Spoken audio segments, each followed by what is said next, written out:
Welcome to Manager Tools. Rolling out one-on-ones, the briefing. Here we go. This cast answers these questions. How do I tell my team I'm going to start one-on-ones? How should I brief my team on one-on-ones? What questions am I likely to get about one-on-ones? Well, if you want answers to these questions and more, keep listening. The most successful managers we know do two things right. We have a new product to help you do those two things and be a successful manager. First, they know their people because they have regular one-on-ones. Secondly, they give frequent performance communication. That is, feedback. It's easy to start well and then let things slide. We know because we've done it too. That's why we created Roadmap, an app for your smartphone which will remind you what to do and when. And because it's an app, we stuffed in all the podcasts you need to make sure you're doing things right. Roadmap doesn't just teach you how to be a better manager, it puts us in your pocket every step of the way. Look for more information on Roadmap on the Manager Tools website, coming in October. It's amazing to me, Wendy, how many times I hear about managers, they start something new, like one-on-ones, for example, and then they just start it. They don't tell their team, they don't have any conversations, and people are left wondering what's coming. And always negative, right? Because if you don't know what's coming and you don't understand it and it's just been sprung upon you, there's always anxiety about it. You never think, oh, this is going to be a good thing. You think so? Really? Yeah. I think in my entire 30-something year management career, I think every time I've done something new and I haven't told people, they've assumed it's good, that's positive, that it's going to be fun, that's going to be great. Yeah. Oh, yeah. Must just be me. That's just kind of the manager I am. No, of course not. They absolutely think the worst. So, yeah. So we're gonna talk about how to introduce one-on-ones, how to brief it, and then at the end we'll talk about some questions you're likely to get during that meeting that we're going to suggest. Okay, and our outline's pretty simple, although long, but simple. One, we'll talk about never introduce a change without first introducing that change, and longtime listeners will have heard this before, but we'll cover it just for those folks who haven't heard it yet. Point 2, use an existing standing meeting. Don't create a new one. Provide collateral in advance. We're going to tell them why. We're going to tell them what. We're going to tell them how. And then again, like I said, we're going to talk about some frequently asked questions at the end. Yeah, long titles, but pretty simple to understand, hopefully. I think so. Okay, so let's get on with the first one. Never introduce a change without first introducing that change, right? In our cast, Brief Before You Change, that's the name of the cast, folks. Go to the Manager Tools website, www.manager-tools.com, and you can search for Brief Before You Change, and you'll hear all about this. But in that cast, we share the principles of effective managers, which is never introduce a managerial change without first introducing that change, right? So it's kind of like a mind twister, a little bit, right? So before you change something, it's particularly around how you're going to manage your team, first tell your folks about it, introduce that change to your directs. And this is terribly important because of our role power, right? When managers introduce change, there's always, like we talked about earlier, there's always skepticism about that and our intent. And folks, it's not you, it's not me, it's not you, Wendy.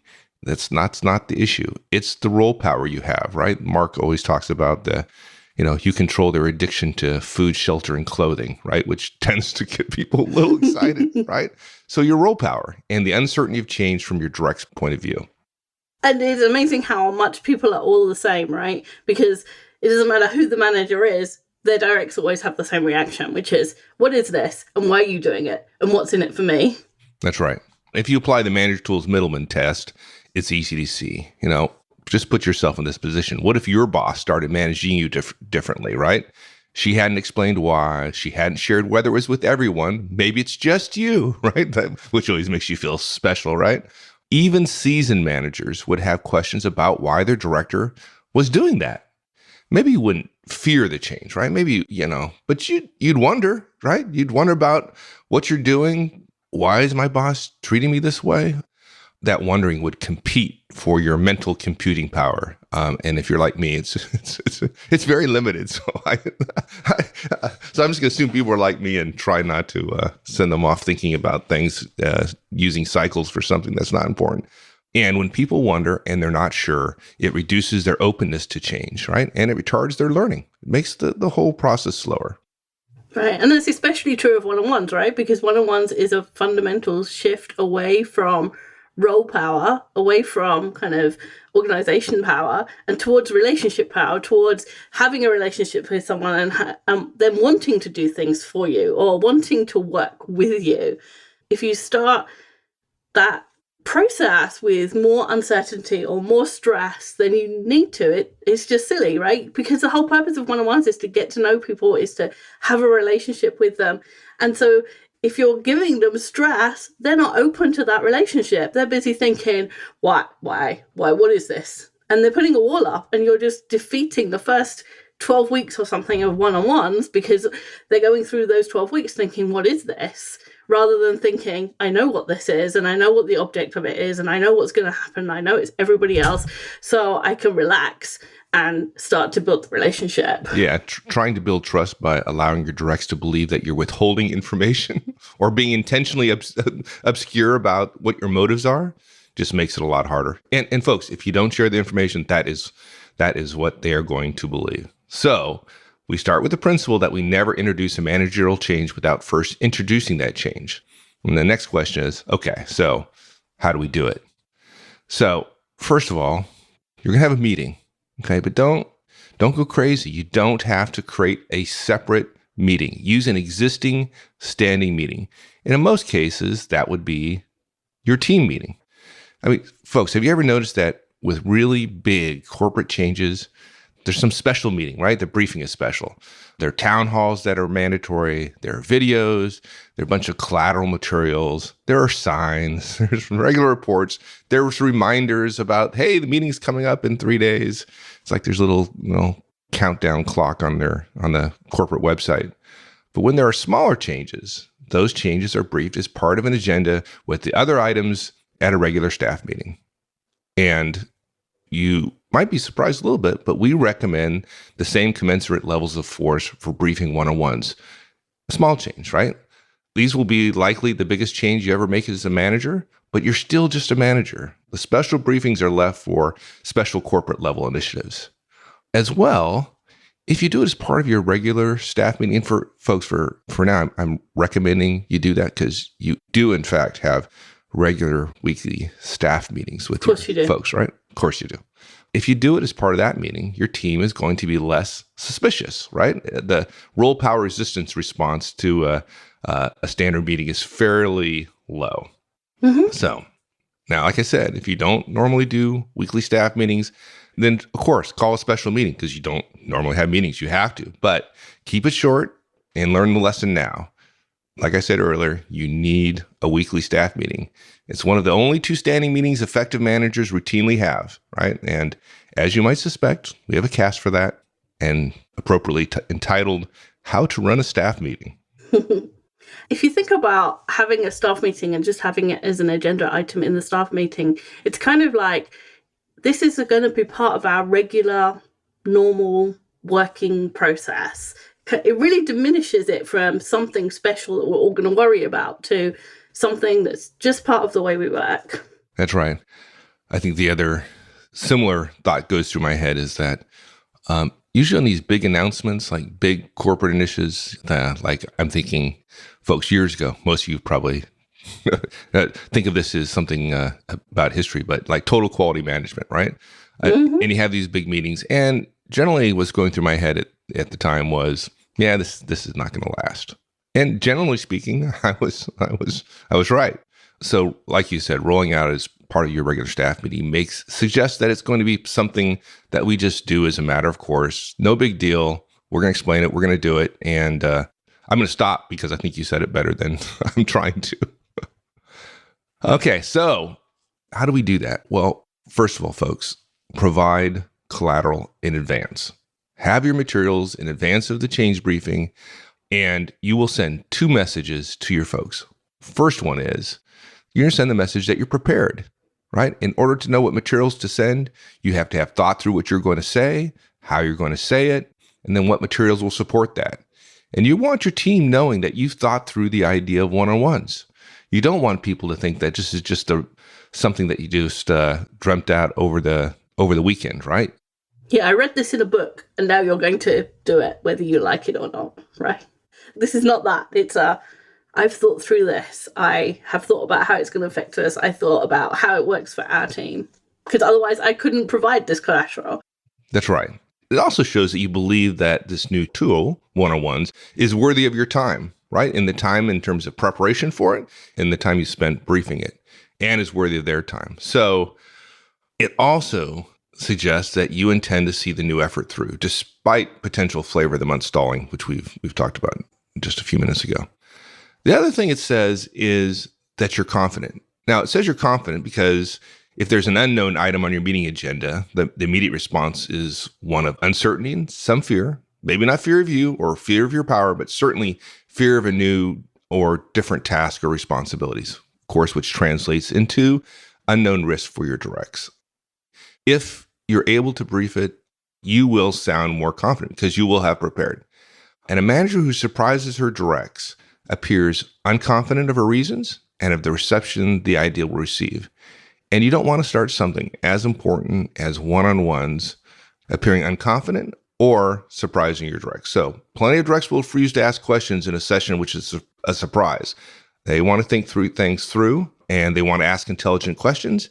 And if you've prepared, you provide collateral advance, it gives them the opportunity to get used to the idea and to think through their questions. They are unlikely in a briefing that where they're unsure, they're unlikely to do something where they look wrong-footed or suspicious. There's always a hesitation about asking questions in a group setting when you don't quite understand things. Sometimes you think, oh, it's just me that doesn't understand it. And sometimes it's, I just don't want to say it out in front of everybody, right? But the more thought through something is, the more confident you can feel that you have a question that hasn't been answered or that isn't one that only you're thinking of. That's right. And the confidence is two ways, right?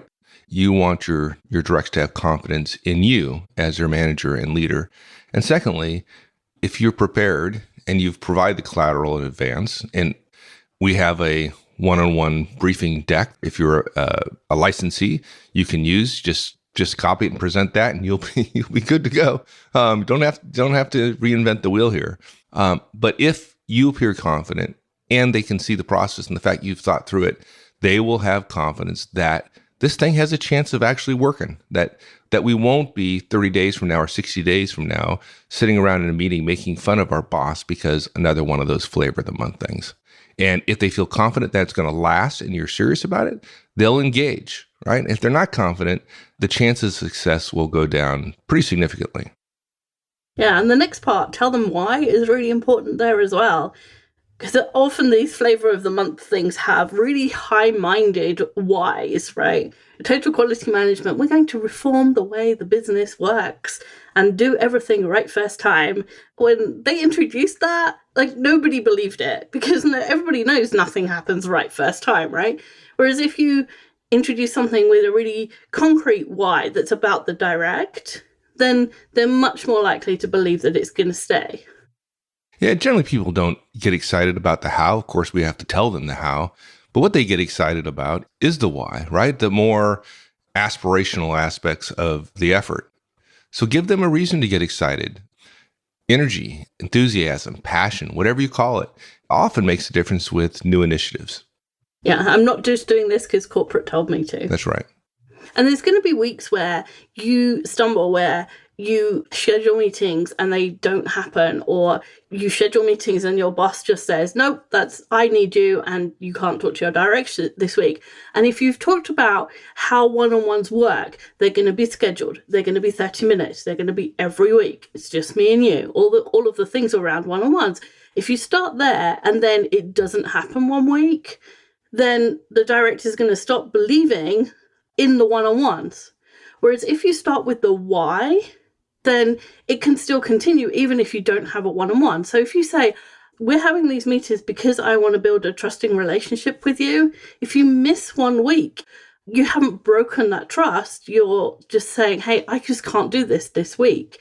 Whereas if you started with, it's going to be 30 minutes every single week, and then you break that, it feels like you're breaking the principle of what you're doing. And the principle of one-on-ones is not the how and the why. It's not the how and the what. I'm sorry. It's not that it's 30 minutes, that it's once a week. It's that it's about building a relationship. So if you base it on that, then it's easier when you miss a week to say, hey, that's not about our relationship. That's just about the circumstances of this week. That's right. Your folks need to understand the first principle of one-on-ones is the why of trusting relationships. It's about trusting relationships. Now, folks, no, not everyone's going to love that idea, but there's no single why that everyone's going to love. But if you diligently do O3s, when you get off track, they'll know what the purpose is, and they'll better be able to adjust the circumstances while still keeping their eye on your mutual goal of trusting relationships. If you start with, I'm going to start the meeting with each of you weekly, the first question in everybody's mind is, why weekly? Or why? And then you're defending the frequency. Or you say it's weekly because that's how people's minds work, because that's how frequently we need to meet in order to develop a relationship, all that kind of stuff. And instead of, I'm going to meet with you enough that we develop a relationship, then you don't have to defend weekly, because people will intuitively feel like, I can't develop a relationship with you if we only meet once a month, for example. I've heard of a lot of analogies about shooting arrows at a target in a dark barn. I don't know why that has special significance for people who come up with these kind of analogies, but apparently there's something about dark barns and management consultants. But the way it was explained to me one time was, and I think it made sense, is let's say somebody's giving you lessons on how to shoot an arrow, and they gave you all sorts of questions about how to pull the bow back. Now, folks, this is not going to make sense because I don't know how to shoot a bow and arrow. But if they told you how to draw it and the right tension to have in the string, I'm making this all up, folks, how to position your fingers, how to do all this stuff, and they never, ever said, our objective is to get this wooden arrow with this sharp point in the center circle on the target that's 10 yards away, like that would be kind of strange, right? All the instructions about the how and what to do, but it better be pretty clear that the purpose is to put the arrow in the target. So one way to think about the why, and it's a little bit more highfalutin sounding, so you probably want to do it. I mean, I would, because it just sounds better than, let me tell you the why. Think of it as a mission statement for one-on-ones or a purpose statement. If you have any military background, you're providing the commander's intent. By the way, there's a cast for that. So when things go a bit awry, everyone will understand what to do to get them back on track because they know the why. Typical manager tools fashion. Here's how it might sound. I want to build more trusting relationships with each of you. I feel like we communicate a lot, but I think we're missing out on something. I think we could communicate more frequently, and I think we could communicate better. Everything I know about that great feelings folks have when they've been on a winning team, and folks, you all know we've all been on winning teams. It's a great feeling. And it's about trust. I trust you, you trust me. That's what creates great teams. And the only way I know to build trust is by communicating more frequently about things that are important to us. And by us, folks, I mean mostly you. That's because when we talk, my agenda is usually what gets covered. I'm the boss, but your agenda doesn't frequently. And I think that if we sit down regularly, if you truly know that we're going to have regular meetings where your agenda and your issues will get covered, we'll be more effective and efficient working together. Now, folks, if this feels a little soft, we would suggest you spent so long in tactical and the what and the how and when of organizations. God, Lord knows that Mark and me and Wendy, we've been doing this, that you've forgotten that it's all about people and more communication is better. Now, also, keep in mind that each of these three areas are only one paragraph, because after we talk of why and what and how, you're still going to use the slides from our website to give them the nitty-gritty details. Okay, next step. Now we're going to tell them the what. Now that you explain the purpose of what you're doing, it's okay to get into what you're going to propose here. This is where we move from the why, the purpose, to what we're actually going to do. And here's what it might sound like. To work on our trust, I'm going to meet with each of you privately every week for a half an hour. Non-negotiable. And we're going to call them one-on-ones. They have a long and successful past in organizations like ours. And frankly, I think they'll work for us. I'll do them with everyone. We'll schedule them at the same time every week. And if it gets stepped on, rather than canceling, we'll reschedule the moment there's a conflict. So you'll know we're going to do them every week. The agenda will be the same every week in that you get to go first and then I go second. At the same time, what we'll talk about every week is going to be different, and you won't need to alert me to the topics you bring each week. I don't need your list of topics beforehand. You're going to be going first because you need to know that every week you have time to address with me things that you think need addressing. One-on-ones are about you. Simple. Okay? The next step is tell them how. After we've told them the what, we're going to walk them through all the details of getting started and the details of how. And it might sound a little like this. You've already gotten my email with the basic explanation of one-on-ones and a chance for you to pick a scheduled time. There are 6 of you, and you saw that I already chose 9 times that will work for me. Part of the way I did that was I looked at my calendar a month from now. Thanks to most of you for responding. In the next few minutes, I'll walk you through some more details of how one-on-ones are going to work for us. Folks, I might add in here also that if, obviously, there are steps involved. If you want to do anything well, there's a process. Mark and I have worked this for years. We've done this tens of thousands of times. We know what the process looks like and how it works. So I'll just mention it here.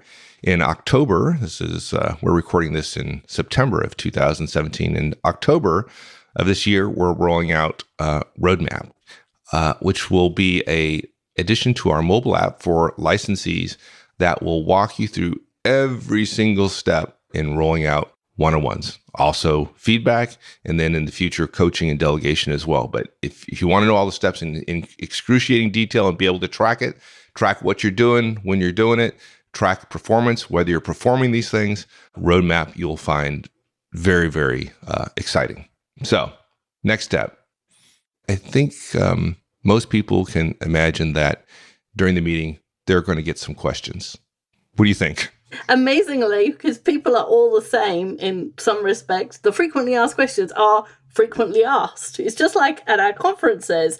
If you've been to a few, you can predict exactly when somebody is going to ask the same question, because everybody has the same questions about something new. You know, they all have questions that kind of fall in the same bucket at the same time. It's amazing to me at conferences, somebody will, at the end, they'll raise their hand and they'll say, I don't know if anybody's ever had this question before. You're like, well, yeah, chances are. And then they ask a question that, people ask every single conference, right? So we're all not that different. Our experiences generally translate pretty well between people and organizations. So what do you think the questions are that are most frequent? Okay, first question. Are these really mandatory? Do I actually have to come to them every single week, even if I don't have anything to say to you, boss? Yeah, and the answer is yeah. Yeah, they really are. Not negotiable. Nobody gets out of them. I'm going to do them with everyone. Look, it's silly to think that we don't have time.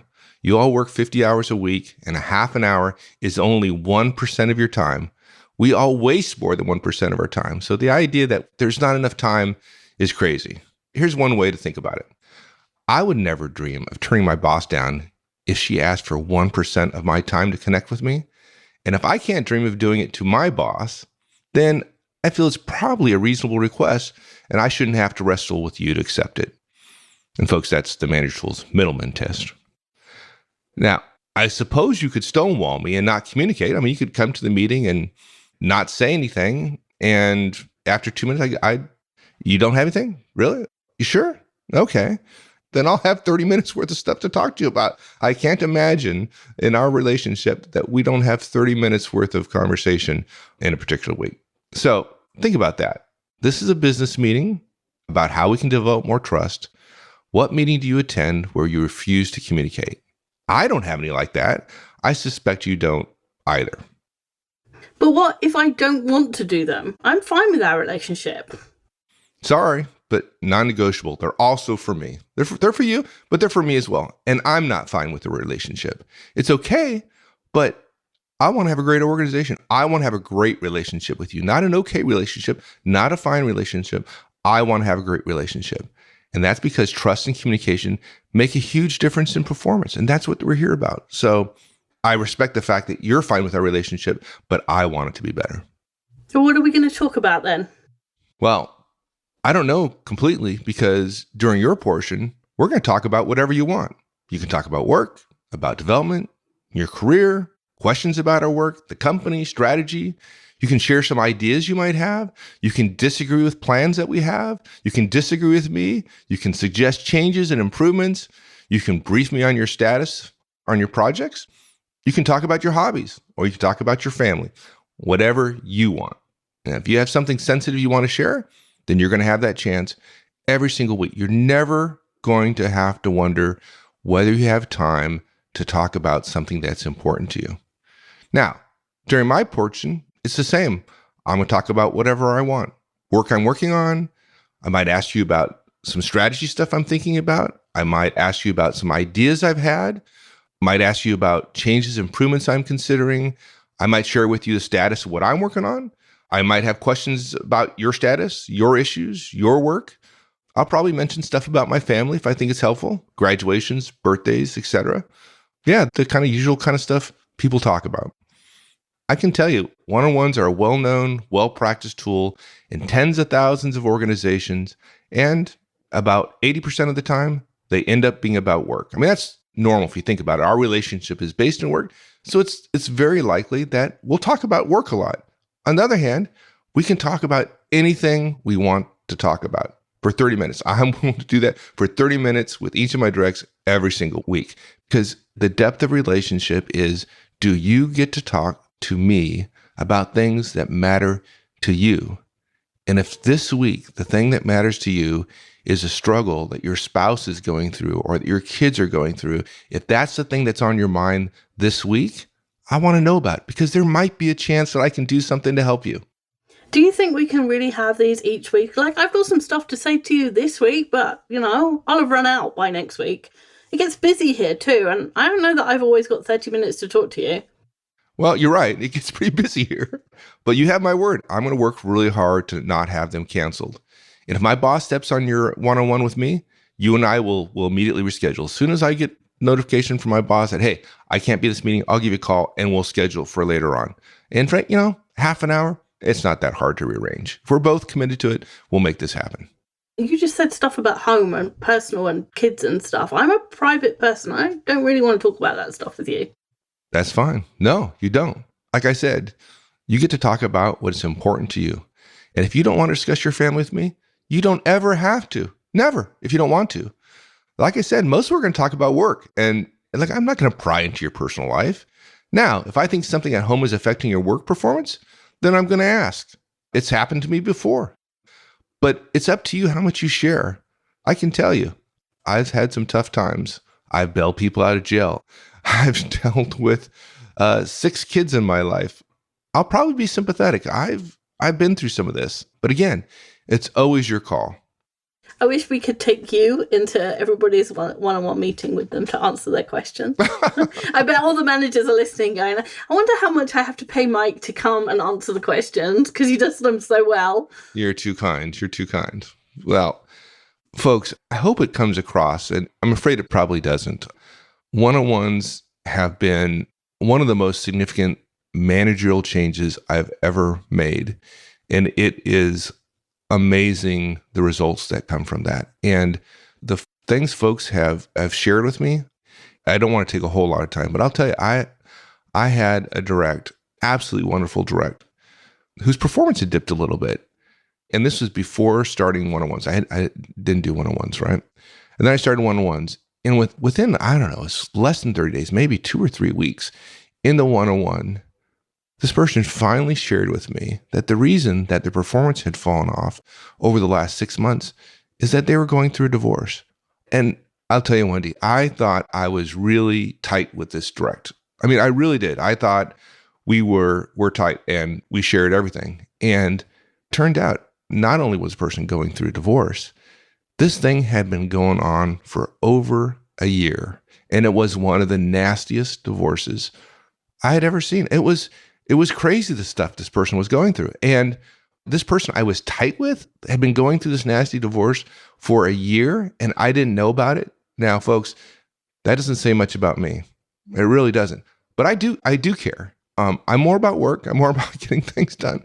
But I do care. And after I implemented one-on-ones, it just opened up a whole new avenue to understanding my directs. And this particular person, we figured out a way that we could, free up time for her to do what she needed to do. And our relations got stronger, as you might expect. And I felt better of myself as manager. I tell you, when I found out what was going on, I felt like a total idiot. So don't make the mistake I made, or make the mistake that tens of thousands of managers have made. Relationships matter. If you want to have an effective organization, you have to have great relationships with your folks. And great relationships are not seeing the person at the water fountain once or twice a week and saying, "Hey, how's it going?" "Oh, great, boss." Mm-hmm. Excellent. Yeah, good relationship there, folks. You got to get a little deeper. You have to give them at least the opportunity to get a little deeper as to what's going on with their work. I could go on with story after story after story, finding out about what my directs were thinking, what they wanted. Managers who I felt they wanted to move this way in the organization. Turns out that's not what they wanted to do. Matter of fact, found out they didn't want to be a manager. And all they were worried about was, well, if I'm not a manager, I can't make enough money, blah, blah, blah. Well, there were tons of opportunities they're also worried about, frankly, about losing some respect within the organization. And we found a way to move this person from management to some other individual contributor role where that was very valued in the organization. I would have never known if it weren't for one-on-ones. Anyway, I could go on and on. Folks, if you don't get the idea that I'm sold on one-on-ones, then I really am an idiot, because I hope you can hear that. As a direct doing one-on-ones now, I know the things that I've told Mark that I have never told another manager, because there hasn't been the opportunity. There hasn't been if they ring and if they call and they ask about something, a status on something, there's no opportunity in that call to say, by the way, I'm really sick and I need help, or I'm really stressed and I need help, or whatever. It's just like, what is the status? Okay, thanks, bye. And the one-on-one gives you that space to be able to talk about things that you don't otherwise get to talk about. Yeah, it's amazing. So, folks, in summary, I could go on and on, and I won't. If something is worth changing about your managerial behaviors, and one-on-ones is one of them, I think I've got that across, it's worth taking the time to brief everyone on the change first. You don't need a special meeting. Matter of fact, we recommend you don't do a special meeting, but you do need to show that you're prepared. Know your whys and whats and hows, and be able and willing to answer questions. A smooth, prepared start will make this sea of change less stormy. All right. Thanks, Wendy. Appreciate you joining me. Bye, everyone. Thanks, everyone. That's it. We'll see you next week. In the meantime, have a great one. So long.